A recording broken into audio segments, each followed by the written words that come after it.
हीर रांझा की कहानी जैसा ही मामला है। हीर रांझा की कहानी में वो कच्चे घड़े पे चनाब नदी पार करते थे।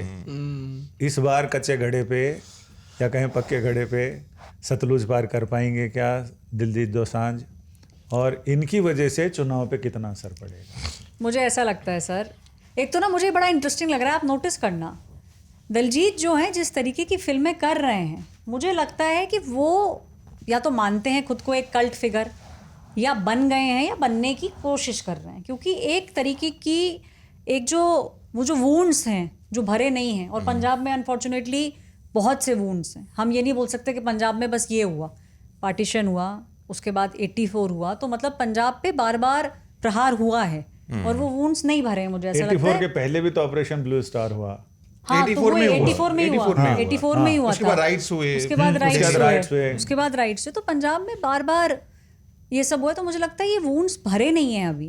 तो एक इंटरेस्टिंग फैक्टर मुझे इस बार इलेक्शन में पता नहीं क्यों लग रहा है कि कहीं ना कहीं, शायद नॉट इन द सेंस कि भाई वो आके चुनाव लड़ेंगे, लेकिन मुझे लगता है दिलजीत दोसांझ रहेंगे। ये जो फिल्म इन्होंने बनाई सतलज, कहीं ना कहीं ये फीलिंग भी है कि भाई आप किसी एक कोई जख्म है जिसको धीरे धीरे करके हल्का सा छुआ है, और जिसकी फीलिंग सबको पूरे पंजाब में है। तो मुझे लगता है कि ये ऐसा कुछ ना कुछ हम देखते रहेंगे, बीच बीच में आता रहेगा। नहीं, मैं दिलजीत वाले बात पे सूर्या कह रही थी, उस पर मैं बात करना चाह रहा था। मैं भी गया था मूवी देखने, मैं वापस आऊँगा, और मुझे लगता है इम्तियाज़ अली के करियर में ये एपिटोम था, उसका जेनिथ था उसके करियर का। 3 जनरेशन्स की कहानी एक पिक्चर में, पार्टीशन का पोस्ट पार्टीशन ट्रॉमा कैसे जनरेशन दर जनरेशन चलता रहता है, और पंजाब ने क्या झेला है और वो आज भी क्या झेल रहा है। वो बैठे बैठे मेरे बगल में एक सरदार जी थे, रात का शो था, इंटरवल जब हुआ तो हमें समझ में आया कि आसपास से जो खुसफुस आवाज़ आ रही थी, वो किसकी थी? वो रो रहे थे। ही वॉज यंग एंड वो शोइंग हिज पॉसिबली वाइफ और फियांसे फ़ोन पे पुराने फ़ोटोज़ ढूंढ के। तो ये कहना, मतलब जिस तरह की बातें हो रही है दिलजीत के बारे में या पिक्चर के बारे में या पंजाब के बारे में, लोग जो स्वीपिंग क्लेम्स करते हैं, वो बड़ा जनरेशनल ट्रॉमा जो होता है ना, वो रह जाता है, वो आपके अंदर रहता है। और ऐश्वर्या ने कहा बनने की कोशिश कर रहे हैं, मैं उसमें थोड़ा डिफर करता हूँ। मुझे लगता है कि आप बतौर आर्टिस्ट आप बनने की कोशिश नहीं करते हैं, आप हो जाते हैं।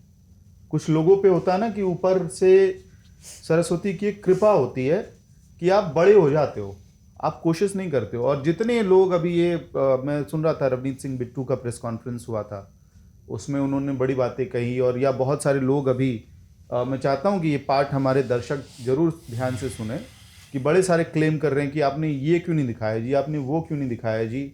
भैया एक पिक्चर होती है, पिक्चर का एक स्क्रिप्ट होता है और उसी पे चलता है। मैग्नम ओपस नहीं बन रहा होता है, मुगले आजम नहीं बन रहा है। ये एक पर्टिकुलर सेगमेंट, एक पर्टिकुलर कॉन्टेक्स्ट में पिक्चर बनाई गई है। अगर आपको प्रॉब्लम है कि इसमें क्यों नहीं दिखाया गया कि नॉन 6 पे कैसे अटैक होता है, मैं 4 फिल्में बता रहा हूं दिलजीत दोसांझ की। 2014 में एक पिक्चर आई 1984 पंजाब, दिलजीत उसमें लीड कैरेक्टर हैं। वो फिल्म देखते देखते अगर आप नहीं ट्रॉमेटाइज हो जाएं तो मुझे बताइएगा। उसी पिक्चर में क्लियर सीक्वेंस है कैसे मिलिटेंट्स बस रोकते हैं, नॉन सिख्स को आइडेंटिफाई करते हैं, नीचे लेके आते हैं और गोली मारते हैं। कौन जो सिख आर्टिस्ट है पंजाब का हिम्मत करेगा इस तरह का सीक्वेंस करने का? अगर आप लेबल डालना चाहते हो उस पर, कोई जो खालिस्तानी लेबल लगाना चाहते हैं कुछ लोग दिलजीत पे, तो उसने तो दिखाया अपनी पिक्चर में।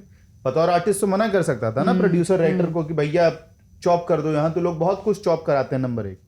नंबर 2 पिक्चर आप देखो जोगी, अगेन सिख दंगों पे है, त्रिलोकपुरी की कहानी है, Joginder Singh I think main उसका नाम है, दिलजीत जो रोल प्ले कर रहे हैं।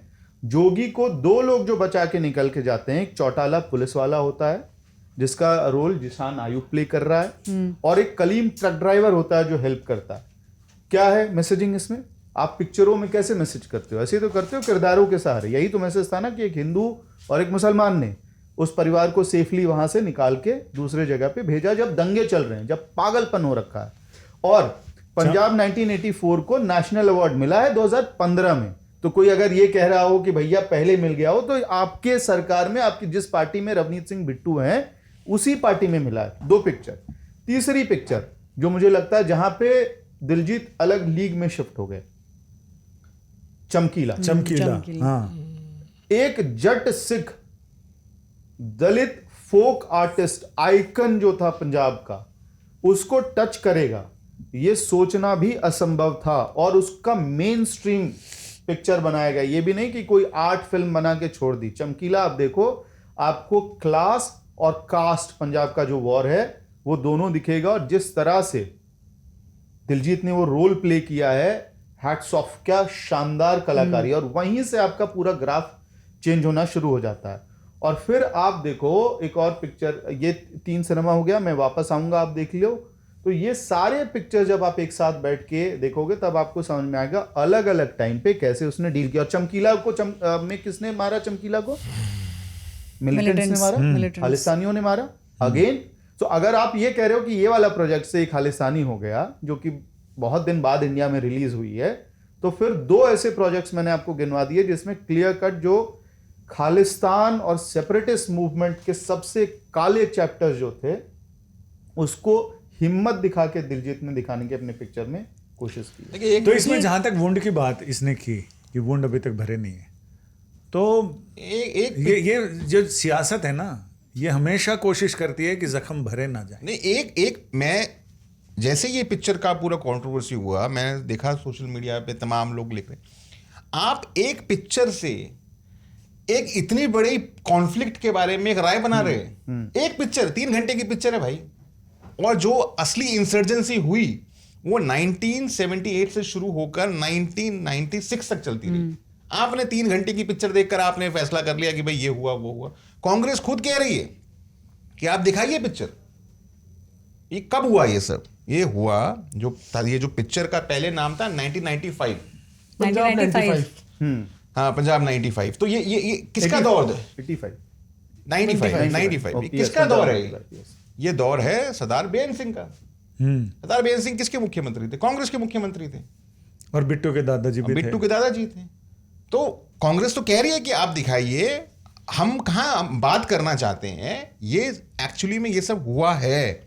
अगर कुछ गलतियां हुई हैं या लोगों के कुछ ग्रीवांसेस हैं, तो कम से कम आप दिखाइए ना। हैदर भी एक पिक्चर आई थी, हैदर अगर देखिए, हैदर उस तरीके से नहीं है जिस तरीके सतलुज के अंदर है, लेकिन वो भी एक सेंसिटिव मूवी थी। तो कांग्रेस तो कह रही है कि आप दिखाइए, आप नहीं दिखाकर अब आप जो है, अब होगा क्या? लेकिन अब ये पिक्चर ज्यादा देखी जाएगी। जख्मों की बात हो रही है ना, देखिए जख्मों की बात हो रही है, जख्मों को कुरेदने की क्या जरूरत है? ये भी तो सोचो ना। एक सेकंड में बात पूरी कर लूं कि अरे औरंगजेब से लेकर अकबर तक लेकर सबके दो मूवी को क्यों गिराया गया, क्यों taken, why this movie was taken down? उसका कारण यही है कि इसमें एक नेशनल सिक्योरिटी मैटर आ जाता है। सरकार के सूत्रों से जो हमारी बात हुई उसमें ये पता चला हमको कि इस मूवी को हटाने का सबसे बड़ा रीज़न ये था कि इससे इलेक्शन से पहले जो टेंशन है वो फ्लेयर अप हो सकती है पंजाब के अंदर। और ये एक्ट है 69A, IT एक्ट है, उसका क्लॉज है 69A, जिसके अंडर जो इंटरमीडिएरीज होते हैं इसके अंदर, उन सब से सरकार बात करती है और इसका जो कंटेंट है वो देखा जाता है। और ये एक्ट तब लेके आया जाता है, इसके अंदर तब कार्रवाई होती है जब कोई एक मैटर नेशनल सिक्योरिटी से जुड़ा हुआ हो। अब ये देखना दिलचस्प होगा कि ये सिक्योरिटी कंसर्न है या सर इसमें नेशनल सिक्योरिटी कंसर्न है, पॉलिटिकल कंसर्न है सर इसमें नेशनल सिक्योरिटी कंसर्न है। क्यों? आप ये सोचिए, इसमें जो दिखाया गया जो कंटेंट वो है, चमकीला मुमकीला जो इसमें और कंटेंट, बाकी सर इसमें जो कंटेंट है वो किसके दौर का है? कांग्रेस के टाइम का। कांग्रेस के टाइम का। तो उसमें अगर बीजेपी को इससे क्या परेशानी होगी? कोई परेशानी तो आखिर क्यों? तो वही नेशनल सिक्योरिटी। मैं बता रहा हूँ ना परेशानी क्या है, मैं बताता हूँ ना क्या परेशानी होगी कि रवनीत सिंह बिट्टू के दादाजी हैं। तो रवनीत सिंह बिट्टू के अकेले नेता हैं जो बीजेपी से हैं, वो जो कांग्रेस से हैं। अगर सरदार बेअंत सिंह के ऊपर कोई आरोप लग रहे हैं कि ह्यूमन राइट्स वायलेशन हुए, तो जिस व्यक्ति की सबसे बड़ी पॉलिटिकल कैपिटल है रवनीत सिंह बिट्टू, उनको लग रहा है कि उनको दिक्कत, क्योंकि वो चेहरा बनेंगे। बीजेपी तो मतलब आपको ये लग रहा है राहुल, आपको ये लग रहा है कि एक नेता की वजह से इतना बड़ा फैसला सरकार ले लेगी?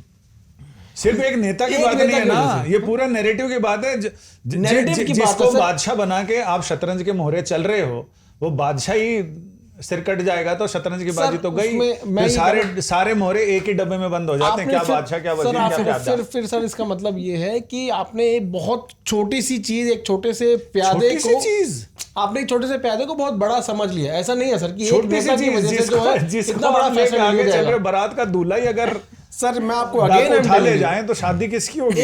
एक मैं आपको बताऊं सर, इसमें सबसे बड़ा कंसर्न देश की सुरक्षा का है। पंजाब एक बॉर्डर स्टेट है, ये भी समझने की जरूरत है। और अगर इससे, मैं आप ही समझिए, इलेक्शन से पहले अगर इससे पंजाब में टेंशन हुए, कौन संभालेगा उसको? तो भाई 48 आम आदमी पार्टी की सरकार अलाउ क्यों करी गई फिर पिक्चर? वो अलाउ सरकार ने नहीं की। वो ZEE5 जो प्लेटफॉर्म है, उन्होंने 2 दिन को इसको वो किया, स्ट्रीम किया, पैसा कमाया, उसके बाद सरकार को विवश होकर इसको इंटरवीन करना पड़ा, उसको हटवाना पड़ा। तो 2 दिन में तो बड़े दंगे फैल गए एकदम जगह। दो चीजें हैं इसमें। पहले मतलब ये हम सब नेशनल इंटरेस्ट को ध्यान में रखने वाले हैं, बस हमारे लिए सबके लिए पैरामाउंट है। पांचों हाँ, जो लोग बिल्कुल हैं। बिल्कुल।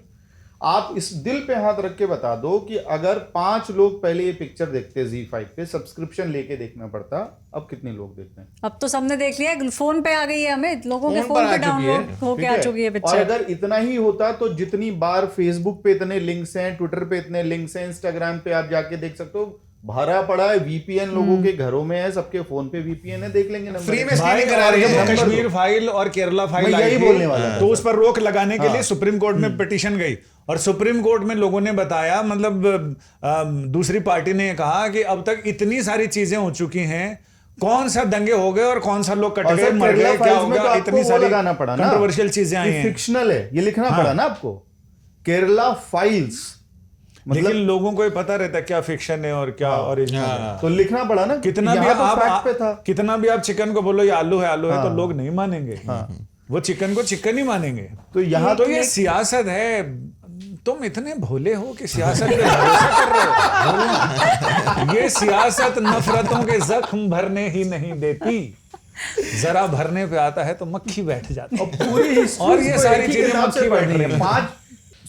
12वीं में जो हिस्ट्री की किताब होती है, अब NCERT में कितनी चल रही है पता नहीं, पूरी हिस्ट्री एक ही किताब से पढ़ लोगे क्या भाई? मल्टीपल किताबें पढ़नी होगी। अलग सोच से पढ़नी पड़ेगी। कितना मासूम है, चांद को खिलौना समझे बैठा है। ओहो सर ला दीजिए खिलौना। Reporters off.